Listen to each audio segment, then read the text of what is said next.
صد عزت و احترام و تکریم سامعین کرام، ناظرین کرام، جمعۃ المبارک کا بابرکت دن ہے۔ آپ آباب اول ترین وقت میں تشریف لائے۔ رب تبارک و تعالیٰ آپ کا آنا قبول و منظور فرمائے، برکتیں رحمتیں عطا فرمائے۔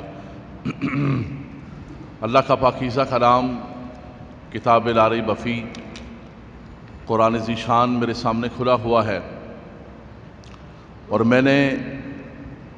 اس کتاب لا ریب فیہ میں سے سورہ المؤمنون کی ابتدائی 11 آیات طیبات کی تلاوت کی ہے۔ حضرات گرامی، ان آیات طیبات کے اندر رب تبارک و تعالی جو ایک مسلمان کی خصوصیات ہیں، مسلمان کی صفات ہیں، اور تعمیر شخصیت کے اعتبار سے جو ایک بندہ مومن کے اندر خصوصیات ہونی چاہیے، اگر نہیں ہے تو ان کو پیدا کرنے کی کوشش کرے، رب تبارک و تعالیٰ نے ان چیزوں کو ذکر فرمایا ہے۔ ایک اسلامی معاشرے اور اسلامی سوسائٹی کی تشکیل کے لیے سوسائٹی اور معاشرہ بنتا ہے فرد سے۔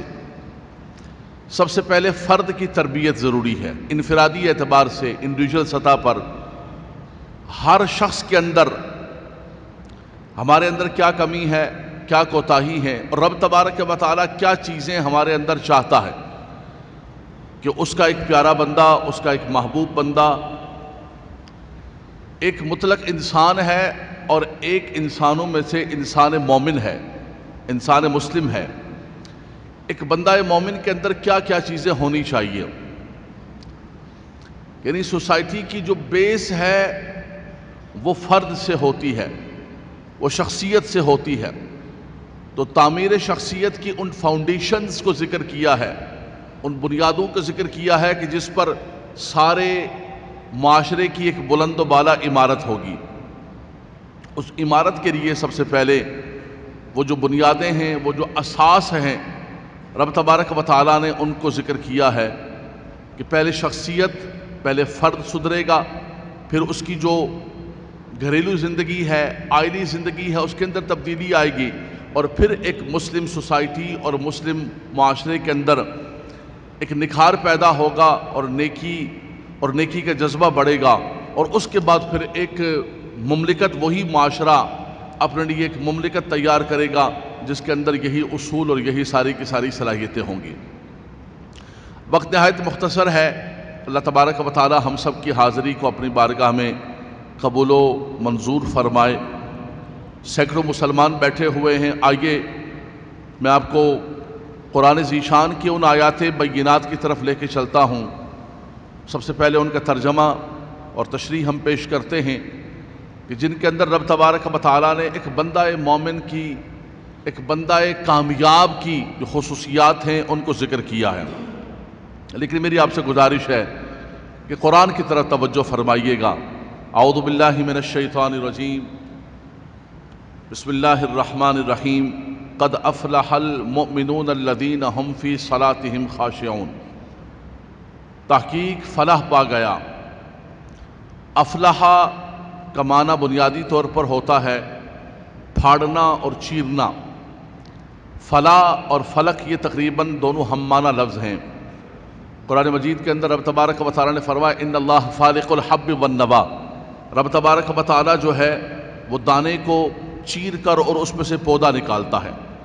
رات کو چیر کے اللہ تبارک و تعالیٰ اس میں سے دن نکالتا ہے۔ اسی طرح جو فلاح ہوتا ہے کسان، وہ بھی زمین کے دامن کو چیر کے اور اس میں سے جو ہے وہ اناج پیدا کرتا ہے اور کوشش کرتا ہے۔ بندے کا ایک ظاہر ہوتا ہے اور ایک باطن ہوتا ہے۔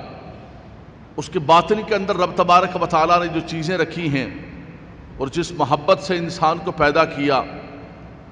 اور انسان کو رب تبارک و تعالیٰ نے فرمایا خلقت بیدی ونفخت فیہ من روحی ولقد کرمنا بنی آدم،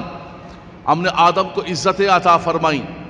اور وہ جو رب تبارک و تعالیٰ نے انسان کے اندر ایک خودی کی طاقت رکھی ہے، رب تبارک و تعالیٰ نے انسان کے اندر ایک قوت رکھی ہے، قوتیں دونوں ہیں، شر کی قوت بھی ہے اور خیر کی قوت بھی ہے، اور دونوں راہیں انسان کو بتائی ہیں، لیکن وہ جو صالحیت اور نیکی اور فلاح کی قوت ہے اس پر مادیت کے پردے آ گئے، اس پر جو ہے خواہشات کی ساری دبیز اور موٹی چادریں اور پردے چڑھ گئے۔ لیکن ایک بندہ مومن وہ ہے، وہ ان تمام مادیت کے پردوں کو ہٹا کے اپنے من کو صاف کرتا ہے اور اپنے اندر انہی صلاحیتوں کو، خصوصیت کو پیدا کرتا ہے۔ رب کائنات نے ان کا ذکر فرمایا، قد افلح المؤمنون الذین هم فی صلاتهم خاشعون، تحقیق فلاح پا گئے وہ مومن، پہلی صفت الذین هم فی صلاتهم خاشعون، فرمایا جو اپنی نمازوں کے اندر خشوع اور خضوع پیدا کرتے ہیں، صرف گنتی پوری نہیں کرتے ہیں کہ میں نے 4 پڑھ لی ہیں، میں نے 8 پڑھ لی ہیں، میں نے 10 پڑھ لی ہیں، صرف جو ہے گنتی پوری کر کے، تعداد پوری کر کے بھاگنے کے چکر میں نہیں ہوتے ہیں، بلکہ وہ خشوع کے ساتھ، خضوع کے ساتھ، عاجزی کے ساتھ، انکساری کے ساتھ اپنے مالک و مولا کی بارگاہ کے اندر اپنی نیاز مندی پیش کرتے ہیں، اپنی حاضری پیش کرتے ہیں۔ فرمایا کہ رب تبارک و تعالیٰ کی بارگاہ کے اندر سب سے پہلے کامیاب ترین مومنین کی صفات میں سے پہلی صفت یہ ہے، چونکہ یہ پہلی صفت ہے، اور پہلی صفت کیا ہے؟ نماز۔ اور نماز کے اندر بھی فرمایا کہ نماز کے اندر خشوع اور خضوع ہو، چونکہ نماز تمام اعمال کے اندر پہلا عمل ہے، سب سے پہلے عقیدہ ہے، نظریہ ہے، اللہ کی وحدانیت پر ایمان لانا، نبی کریم صلی اللہ تعالیٰ علیہ وسلم کی رسالت و نبوت پر، حضور کی خاتمیت پر ایمان لے کر آنا، کتابوں پر، رسولوں پر ایمان لانا، من جملہ عقائد میں سے سب چیزوں پر ایمان لے کر آنا، اور اعمال میں سے جو پہلا عمل ہے وہ ہے نماز کا ادا کرنا۔ یہ چونکہ ایک مستقل موضوع ہے، اس طرف میں جانا نہیں چاہتا ہوں ورنہ یہ ساری آیات کا ترجمہ رہ جائے گا، لیکن اتنی بات کہوں گا کہ وما خلقت الجن والانس الا لیعبدون، فرمایا ہم نے انسان اور جن کو صرف اس لیے پیدا کیا ہے کہ وہ ہماری عبادت کریں۔ زندگی آمد برائے بندگی، زندگی بے بندگی شرمندگی،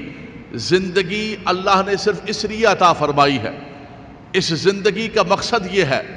رب تبارک و تعالیٰ نے ہمیں پیدا اس لیے کیا ہے، ضرورت کیا تھی؟ فرمایا اس لیے پیدا کیا ہے کہ تم اللہ کی بندگی کرو، اللہ کی تابعداری کرو، رب تبارک و تعالیٰ کی تابعداری اور بندگی کے ساتھ فرمایا کہ یہی مقصد حیات ہے جس کے تحت رب تبارک و تعالیٰ نے تمہیں پیدا کیا ہے۔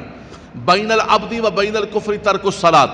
بندہ مومن اور بندہ کافر کے درمیان جو فرق کرنے والی چیز ہے وہ نماز کا ادا کرنا ہے۔ لیکن نماز میں سے فرمایا کہ صرف نماز نہیں،